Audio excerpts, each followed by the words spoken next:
कान खुल बोरी है कहाँ अंजना कैसन तो भगवान कान खुल बोरी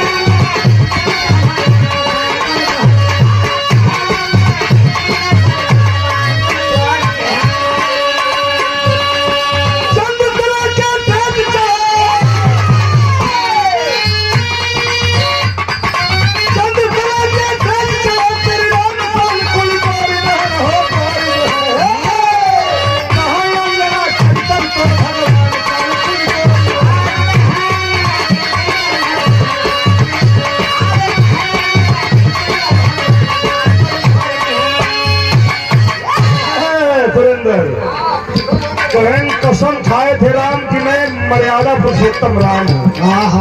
एक नारी के सिवा पर स्त्री को अपनी माँ बहन समझूंगा। लेकिन हनुमान के प्रतिज्ञा के आगे भगवान ने यह प्रतिज्ञा